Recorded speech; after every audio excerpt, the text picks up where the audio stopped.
Aujourd'hui, Vav Tevet, on continue le Perek Vav, le 6e chapitre du Tanya. On a expliqué hier que quand une personne dit des paroles qui ne sont pas contre Hachem, mais qui ne sont pas non plus pour Hachem, eh bien, à ce moment-là, il nourrit, il fait vivre son effet Shabamit, son âme animale.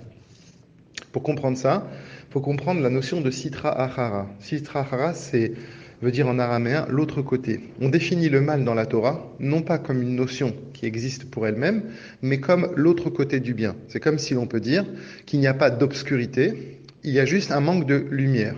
Donc de la même manière, par rapport à la Sitra Achara, à partir du moment où on n'est pas dans Hachem, eh bien à ce moment-là, on est dans le mal. Et qu'est-ce que ça veut dire être dans la Sitra Achara? Ça veut dire ne pas ressentir que l'on est dépendant d'Akadosh Baruch Hu. En hébreu, on veut dire on est batel. Qu'est-ce que ça veut dire être batel? C'est pas chas v'shalom une notion où on se dévalorise. Être batel, c'est que l'on n'arrive pas à ressentir que l'on est dépendant. On se sent comme une entité, comme une personne qui est autonome, qui est chas v'shalom détachée d'Hachem. Alors, être attaché à Kadosh Baruch Hu peut être de deux façons. Soit on est batel à Hachem de manière concrète et visible, comme par exemple les anges. Les anges, de manière concrète, sont complètement dépendants d'Akadosh Baruch Hu. Leur vie est complètement liée à Hachem de manière concrète. Ou bien, potentiellement, on peut être dépendant, on peut être batel. Comme par exemple, nous, on est batel, mais c'est à l'intérieur de nous-mêmes. Extérieurement, quand on nous voit, chacun a l'air d'être autonome, d'être, chas v'shalom, indépendant, et vivre sa vie. Seulement, au plus profond de nous-mêmes, on est batel à Akadosh Baruch Hu. C'est pour ça que dans Pirkei Avot, on nous dit qu'une personne qui étudie la Torah, eh bien à ce moment-là, la Shrina, elle est là, elle réside en lui. Qu'est-ce que ça veut dire que la Shrina, elle réside en lui? Ça veut dire qu'à partir du moment où extérieurement, il montre qu'il tire toute sa vie d'Hachem, comment? Parce qu'il est en train d'étudier. Eh bien à ce moment-là, la Shrina, elle est sur lui, parce qu'à ce moment-là, il est batel de manière extérieure. Pirkei Avot nous dit que si maintenant 10 juifs sont ensemble, même s'ils n'étudient pas la Torah, mais puisqu'ils font partie, ils font une Eda, ils deviennent un minyan, à ce moment-là, ça devient un Keli. Ils sont là pour pouvoir réceptionner la Shrina. Alors là, la Shrina, elle est sur eux tout le temps.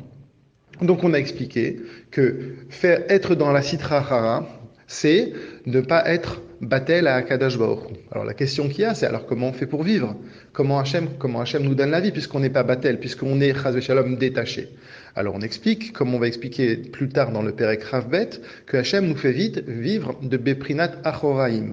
Ça veut dire qu'il ne nous donne pas une vie de manière profonde, il nous donne une vie de manière détourné. Pour comprendre cela, on peut donner un exemple. C'est comme si on donne quelque chose à notre ennemi, eh bien, on va lui donner la chose, mais on va lui donner en retournant son visage. Panim veut dire pnimiut.